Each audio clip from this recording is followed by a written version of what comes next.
트럼프 당선으로 본 미국 실정, 그리고 윤석열. 미국이 새 대통령으로 도널드 트럼프 후보를 선택했습니다. 그의 대표 공약을 보면 미국의 처지를 알 수 있습니다. 마가와 황금시대. 트럼프의 대표 공약 가운데는 인플레이션 종식이 있습니다. 물가를 잡겠다는 것입니다. 바이든 정권 시기 미국은 최악의 물가 폭등을 겪은 후 지금은 조금 꺾였습니다. 하지만 서민이 느끼는 물가는 여전히 심각한 수준입니다. 예를 들어 1,000원 하던 햄버거가 2,000원이 되면 물가가 100%나 올라서 큰일이라고 합니다. 여기서 3,000원으로 더 오르면 50%만 올라서 물가 인상이 꺾였다고 얘기합니다. 하지만 햄버거를 사는 미국인 처지에서는 다시 1,000원으로 떨어져야 물가가 잡힌 것이지 3,000원으로 오른 건 여전히 물가 폭등 상황입니다. 만약 물가가 오른 만큼 소득도 늘었다면 상관이 없습니다. 그런데 미국인의 소득 상승은 물가 인상을 따라잡지 못하고 있습니다. 미국인의 실질 가구 소득은 3년 동안 계속 떨어지다가 지난해에야 겨우 4% 증가했습니다. 하지만 아직 코로나19 사태 이전 수준으로 회복하지 못했습니다. 그래서 물가를 잡겠다는 게 대표 공약으로 등장한 것입니다. 또 다른 대표 공약으로 불법 이민자 추방이 있습니다. 불법 이민자의 통로인 멕시코 국경의 장벽도 완성하겠다고 했습니다. 바이든 정권 시기 멕시코에서 넘어온 이민자 수가 사상 최고치를 기록하며 이민자 문제가 미국 사회의 핵심 쟁점으로 떠올랐습니다. 미국 의회 예산국은 2023년에 330만 명의 이민자가 들어왔는데 이 가운데 240만 명이 불법 이민자라고 파악했습니다. 이민자 문제의 핵심은 일자리입니다. 이민자들이 값싼 일자리를 차지하면서 정작 미국인이 일자리를 못 구하는 문제가 생긴 것입니다. 원래 고용률이 올라가면 실업률이 떨어지는 게 정상입니다. 그런데 미국에서는 고용률이 올라가도 실업률이 떨어지지 않는 이상현상이 발생합니다. 미국인 실업자 수는 그대로인데 이민자들이 대거 들어와 고용되니 고용률은 올라간 것입니다. 이러니 바이든 정부는 고용 상황이 좋다고 자화자찬하지만 미국인은 그 효과를 전혀 느낄 수 없습니다. 트럼프가 불법 이민자 추방을 대표 공약으로 내건 이유도 여기에 있습니다. 트럼프의 대표적인 국내용 공약 두 가지는 미국 국내 상황이 상당히 심각하다는 걸 보여줍니다. 트럼프의 대선 구호는 마가입니다. 미국을 다시 위대하게 라는 뜻입니다. 또 당선이 확정되자 트럼프는 연설에서 미국의 황금 시대를 열어갈 것이라고 했습니다. 지금 미국이 좀 어려운데 과거 잘 나가던 때의 영광을 되찾겠다는 것입니다. 대번영기를 열어나가겠다는 말이기도 합니다. 그런데 생각해보면 번영기에는 물가가 당연히 오릅니다. 경제 성장이 물가 상승을 동반한다는 건 경제학 상식입니다. 대신 소득이 더 빨리 오릅니다. 지갑이 두둑해지니 물가가 올라도 생활은 풍족합니다. 따라서 황금 시대를 열겠다면 물가를 잡겠다는 공약보다 소득을 늘리겠다는 공약을 내세워야 합니다. 트럼프가 물가 잡기를 대표 공약으로 내세운 건 확실히 수세적인 모습입니다. 이민자 문제도 마찬가지입니다. 번영기에는 건설도 많이 하고 여러 대형 사업도 많이 벌입니다. 그러면 일손이 딸리기 때문에 오히려 이민자를 환영하게 됩니다. 그런데 일자리 문제를 해결하려고 이민자를 막겠다는 건 굉장히 수세적입니다. 번영기를 준비하는 게 아니라 침체기를 대비하는 듯합니다. 원래대로라면 반도체 산업을 육성하겠다, 인공지능 시대를 열겠다는 식의 공약이 대선의 대표 공약으로 나와야 황금 시대에 대한 기대감도 생길 것입니다. 반면 물가나 일자리 문제는 경제 정책이 아닌 민생 정책입니다. 그만큼 미국의 민생 문제가 심각하다는 반영이겠지요. 현실이 그러하니 미국인들도 물가나 일자리 공약에 관심이 집중된 것입니다. 미국의 민생 문제가 이렇게 심각한데도 정작 바이든 정부는 미국 경제 지표가 좋다고 자화자찬합니다. 지표만 보면 미국 경제는 호황입니다. 뭐가 문제일까요? 바로 빈부격차입니다. 극단적인 부익부 빈익빈 현상이 미국 내에 계속되고 있습니다. 서민들은 죽겠는데 부자들은 떼돈을 벌고 있습니다. 한국경제는 11월 9일자 보도에서 미국 경제는 나홀로 호황이라는 평가를 받을 정도로 좋았지만 유권자들은 내 삶이 4년 전보다 나빠졌다며 바이든 정권을 심판했다라고 분석했습니다. 대선 출구조사에서 45%의 유권자가 4년 전보다 개인 재정 상태가 악화했다고 응답했고 나아졌다는 응답은 25%에 불과했다고 합니다. 양극화 문제는 계급, 계층 간에도 있고 주 사이에도 존재합니다. 산업 간, 독점 자본 사이에도 격차가 커지고 있습니다. 미국 사회는 심각하게 분열하고 있습니다. 공화당, 민주당 지지자 사이에 서로 총을 겨누는 수준입니다. 이번 대선이 내전을 부를 것이라는 전망이 나온 것도 과장이 아닙니다. 이게 미국에서 제일 심각한 문제입니다. 보호무역. 트럼프의 대표 공약 가운데는 관세율을 높이는 것도 있습니다. 무역 적자 축소를 위해 대부분의 수입품에 최소 10%의 관세를 새로 부과하고 특히 중국산 수입품에는 60에서 100%의 추가 관세를 부과하겠다는 것입니다. 또 관세가 싫으면 미국에 공장을 지으라고 합니다. 심지어 트럼프는 나는 가장 아름다운 단어가 관세라고 생각한다 라고까지 했습니다. 이렇게 관세를 급격히 높이면 여러 부작용이 일어나기 마련입니다. 일단 수입품의 가격이 올라가기 때문에 물가가 오릅니다. 물가를 잡겠다고 공약을 내세웠으면서 모순된 공약을 내놓은 것입니다. 또 상대도 보복 관세를 매길 것이므로 수출도 어려워집니다. 중국은 이미 미국의 관세 공격에 대응해 동일한 보복 관세를 매겨왔습니다. 유럽연합도 트럼프가 징벌적 관세를 매기면 미국 기업에 대한 보복 관세로 대응하겠다고 하였습니다. 자국 산업 보호를 위해 관세를 높여 수입을 막는 것을 보호무역이라고 합니다. 보호무역의 반대가 자유무역입니다. 미국은 지금까지 여러 나라와 자유무역협정을 체결하며 전 세계 자유무역을 주도했습니다. 그런데 트럼프는 보호무역을 주장합니다. 대단히 수세적입니다. 자국 산업이 국제 경쟁력이 없고 미국 경제가 취약하다고 판단했기 때문입니다. 미국 경제가 정말 어려운가 봅니다. 친북 대통령. 트럼프는 2018년 첫 북미 정상회담 이후 줄곧 김정은 국무위원장을 칭송하였습니다. 북한에 관해서도 극찬했습니다.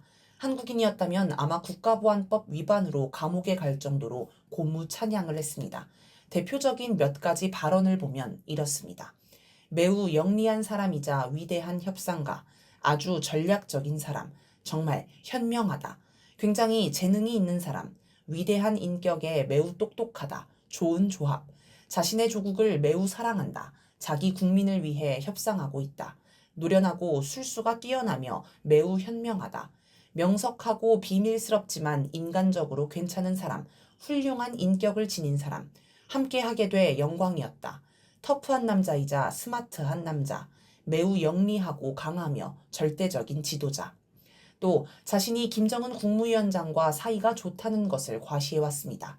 김정은 국무위원장을 정말 신뢰한다.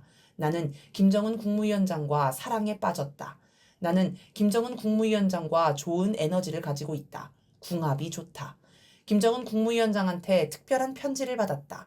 역사적 편지다. 아름다운 예술 작품이다. 믿을 수 없을 정도의 편지들이다. 굉장한 편지다. 트럼프는 김정은 국무위원장과의 관계를 대선 기간 내내 강조했습니다.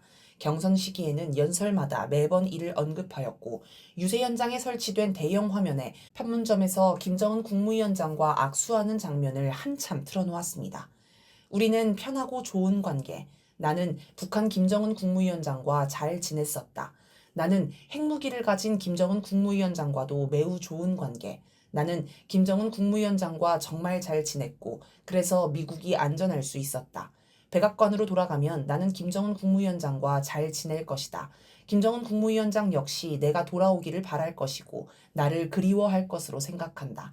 내가 대통령이라면 우리는 아무 문제가 없었을 텐데 지금은 김정은 국무위원장이 우리한테 매우 화를 내고 있다. 김정은 국무위원장은 바이든 대통령을 매우 멍청한 사람이라고 생각했고 나도 그렇게 말했다. 우리는 무언가에 동의한 셈.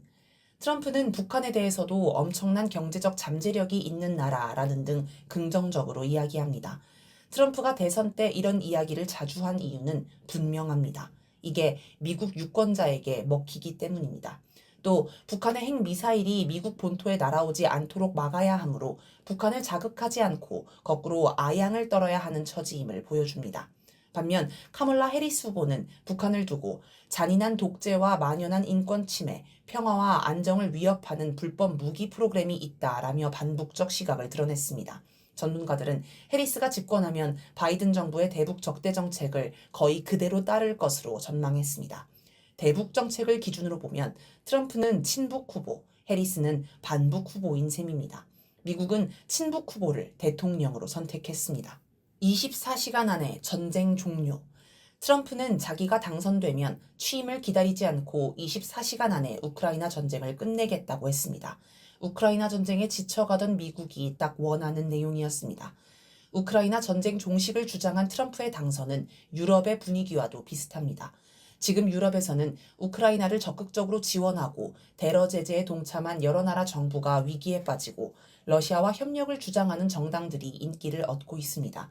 우크라이나 전쟁에 적극적이던 프랑스의 마크롱 대통령은 탄핵 위기에 몰렸고 독일은 연립정부가 붕괴해 내년 1월 총리 신임 투표에 들어갑니다. 반면 우크라이나 개입을 반대하는 정당들은 여러 선거에서 바람을 일으키고 있습니다.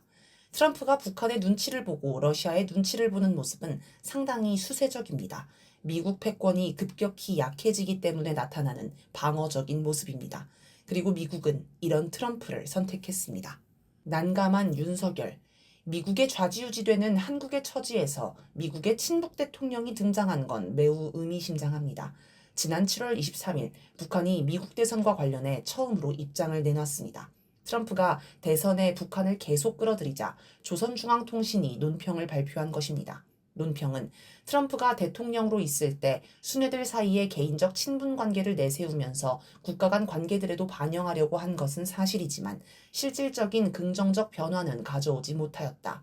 공은 공이고 사는 사라고 국가의 대외 정책과 개인적 감정은 엄연히 갈라보아야 한다라고 하였습니다.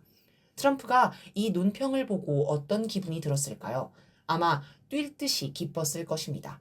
애인에게 사랑한다는 편지를 계속 보냈는데 답장이 없다가 드디어 기다리던 답장을 받은 기분일 것입니다. 내용도 나쁘지 않습니다. 실질적 성과는 없었지만 노력한 것은 인정한다는 말이니까요. 그리고 공사를 구분하라고 한 충고도 어찌 보면 사적인 관계는 인정한다는 말로 이해할 수 있습니다. 이건 북한이 암묵적으로 트럼프를 지지해 준 것이나 마찬가지입니다. 이런 트럼프가 대통령이 됩니다. 여러 전문가와 언론은 트럼프가 집권하면 곧바로 북미 대화를 추진할 것으로 전망합니다. 미국 대선이 치러진 5일 한 세미나에서 뉴트 깅리치 전 하원 의장은 비핵화는 매우 어려울 것으로 본다라며 트럼프가 비핵화를 위해 대화를 하지는 않을 것이지만 트럼프 전 대통령이 다시 대통령이 된다면 김정은 국무위원장과 일종의 평화를 향한 대화를 즉시 재개할 것이라는 직감이 든다라고 말했습니다. 한 달 전 진행된 세미나에서도 트럼프 1기의 존 볼턴 국가안보보좌관의 비서실장이었던 프레드 플라이츠 미국 우선주의 정책연구소 미국 안보센터 부소장은 트럼프 전 대통령은 당선되면 긴장을 낮추기 위해 북한과의 정상급 양자 외교를 재개할 것이라고 주장했습니다. 트럼프가 집권하면 미국의 대북 정책이 바뀌고 그러면 세계가 북한을 대하는 분위기도 바뀔 것입니다. 반북 정책의 선두에 있던 미국이 정책을 바꿨으니 미국에 동조하던 나라들도 눈치껏 태세 전환을 할 것입니다. 그런데 윤석열 대통령은 여전히 반북 노선, 대북 강경 정책을 고수하고 있습니다. 지난 10월 1일 국군의 날 행사 때도 정권의 종말을 이야기하며 북한을 자극했습니다. 또 11월 8일 공개된 미국 시사주간지 뉴스위크 대담에서는 북한 정권이 안정적이지 않다고 생각한다면서 자유민주주의 진영이 승리할 것이라는 굳건한 믿음을 갖고 있고 이는 종교적 신념과도 같다라고 하였습니다. 윤석열에게 반북은 하나의 종교인 셈인데 미국 대통령이 바뀐다고 개종할 것 같지는 않습니다. 아니, 세상이 바뀌어도 소용이 없을 것 같습니다. 정말 헛웃음이 나오고 가짠다는 생각만 듭니다.